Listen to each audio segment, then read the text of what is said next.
ফেসবুকের জ্বালায় ইউটিউবের জ্বালায় ইমান রাখা যায় মোবাইলের জ্বালায় ফেসবুকের জ্বালায় ইউটিউবের জ্বালায়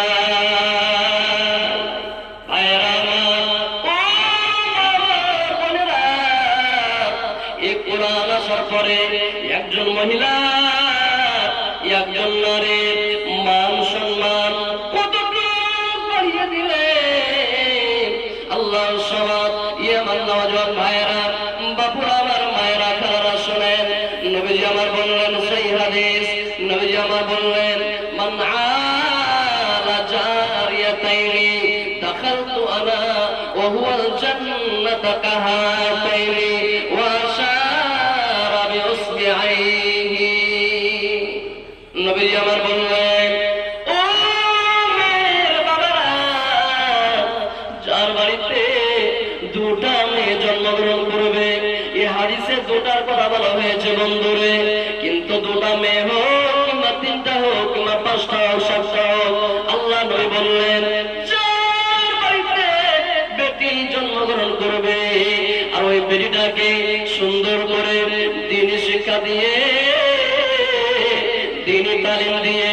ভালো জ্ঞান ভালো বুদ্ধি দিয়ে সুন্দর একটা বর দেখে সুন্দর একটা জামাই দেখে ওই মেয়েটা যদি বিবাহ দিয়ে দিতে পারে নবীজি আমার বললেন ও মেয়ের বাবারা চিন্তা করিও না তুমি চিন্তা করিও না যেদিন কিয়ামত কায়েম হবে হাসরের ময়দানে ওই মেয়ের বাবা আর আমি নবী জান্নাতে পাশাপাশি থাকবো কত পাশাপাশি থাকবো বন্ধুরে আল্লাহ পাকের নবী এই দুটা আঙ্গুলকে ইশারা করে বলে দিলেন এরে আমার উম্মত এই দুটা আঙ্গুল যেমন দেখতে পাও পাশাপাশি রয়েছে ঠিক নবীজি বলেছেন ওই মেয়ের বাবা আর আমি নবী জান্নাতে এত পাশাপাশি থাকবো সুবহানাল্লাহ মেয়েদের মান সম্মান কত বাড়িয়ে দিলেন একজন মহিলা একজন নারীর মান সম্মান ইজ্জত মাকাম মারতাবা কত বাড়িয়ে দিলেন আল্লাহু সুবহান ভাইরা এই আমার মা বোনেরা শুনেন আর একটা হাদিসের কথা শুনেলেন মা আয়েশা রাদিয়াল্লাহু তাআলা আনহা একদিন বাড়িতে আছেন হঠাৎ করে একজন মহিলা মা আয়েশা রাদিয়াল্লাহু তাআলা আনহার কাছে চলে এলেন মহিলাটার কাছে দুটা বেটি ছিল দুটা বেটিকে সঙ্গে করে নিয়ে মা আয়েশা রাদিয়াল্লাহু তাআলা আনহার কাছে এলেন ভিক্ষা করতে আসার পরে বলছেন তোমার বাড়িতে কিছু খাবার আছে কিছু কি তোমরা দান করতে পারবে এরকম কোন জিনিস কি তোমাদের কাছে আছে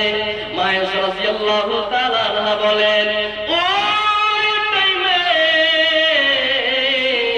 ওই সময়তে মাত্র আমার কাছে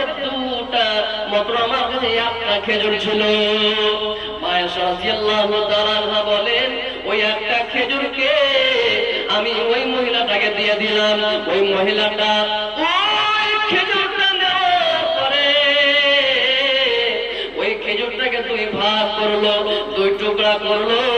এক টুকরা এক বেটিকে দিয়ে দিল আর এক টুকরা আর এক বেটিকে খাইয়ে দিল তারপরে মহিলাটা বিদায় হয়ে গেল কিছুক্ষণ পর নবীজি যখন বাড়িতে আসলেন আসার পরে এবার মা আয়েশা রাদিয়াল্লাহু তাআলা আনহা বললেন ও নবী গো এরকম ঘটনা ঘটেছে আমার কাছে একজন মহিলা দুটা বেটিকে সঙ্গে করে এসেছিল কিছু আমার কাছে চাইছিল কিন্তু নবী গো আমার কাছে ওই টাইম ওই সময়তে শুধুমাত্র একটা খেজুর ছিল একটা খেজুর ছাড়া দ্বিতীয় কোনো জিনিস ছিল না ও দয়ার নবী গো আমি ওই খেজুরটা যখন মহিলাটাকে দিয়ে দিলাম ওই মহিলাটা ওই খেজুরটাকে দুই ভাগ করলো দুই ভাগ করার পরে এক ভাগ একটা বেটিকে দিয়ে দিল আর এক ভাগ আর একটা বেটিকে খাইয়ে দিয়ে মহিলাটা চলে গেল এবার নবীজি বললেন ও আয়েশা শুনো রে মারি বিতলিয়া মিন হাযিল বানাতি বিশাইইন ফাআসারা ইলাইহিন্না নবীজি আবার বললেন এরে আয়েশা যে ব্যক্তিকে এই বেটির কারণে এই মেয়েদের কারণে কোনো পরীক্ষায় ফেলে দেওয়া কোন কষ্ট সহ্য করতে হয় তাহলে বেটি হলো কালকে আমাদের দিনে জাহান্নামে আর হয়ে দাঁড়িয়ে যাবে। আল্লাহু সামাদ। এটা হলো বেটির মাকাম মারতাবা, এটা হলো একজন মেয়ের মাকাম মারতাবা। আল্লাহু সামাদ। এই কোরআন আসার পরে আল্লাহু সামাদ এই মহিলাদের মান সম্মান বাড়াইতে বাড়াইতে কতদূর পর্যন্ত নিয়ে গেলেন? নবীজি আমার বলছেন এই মহিলাদের মান সম্মান বাড়াইতে বাড়াইতে বাড়াইতে জান্নাত পর্যন্ত নিয়ে চলে গেলেন। কখনো চিন্তা করেছেন ভাইয়েরা, আমার মা বোনেরা, খালারা, জামানা জাহিলিয়াতে মূর্খতার যুগে কত জঘন্যতম নীতি ছিল, কত খারাপ নীতি ছিল, একটা আর একটা নীতি আপনাদের সঙ্গে তুলে ধরছি। ভাইয়েরা, আমার মা বোনেরা, আল্লাহ তাবারক ওয়া তাআলা প্রত্যেক মহিলাকে, প্রত্যেক নারীকে একটা অসুখ দিয়েছেন, একটা বেমারি দিয়েছেন। আল্লাহ তাবারক ওয়া তাআলা একটা অসুখ দিয়েছেন, যে বেমারিটার নাম, যে অসুখটার নাম আমরা প্রত্যেকে জানি। কেউ বলে হাইজের বেমার, কেউ বলে মাসিকের বেমার, কেউ বলে চাঁদের বেমার, এগুলোর নামে আমরা জানি। সুবহানাল্লাহ। এই হাইজের অবস্থায় যখন জামানা জাহিলিয়াতে কোন মহিলা যখন এই মাসিকের অবস্থায় যখন থাকতো, বা মাসিক যখন চালু হয়ে যেত, আল্লাহু সামাদ, নবীজি আমার বলবো ওই জামানা জাহিলিয়াতে মূর্খতার যুগে, অজ্ঞতার যুগে এই মহিলাদেরকে আলাদা করে দিত। ভাইয়েরা আমার, আমার বন্ধুরা, ও ভাইয়েরা আমার, তারা শুনে আল্লাহু সামাদ এই স্ত্রীদের বিছানা আলাদা করে দিত, এই স্ত্রীদের রান্না বান্না আলাদা, এই স্ত্রীদের খান পান আলাদা, সব কিছু আলাদা, সব আলাদা করে দিত। কিন্তু বন্ধুরা আমার, বন্ধু আমার, এই কোরআন আসার পরে, আল্লাহ পাকের নবী আসার পরে এলান করে দিলেন, এরে আমার সাহাবীরা, তোমরা শুনে নাও, ইসনাউ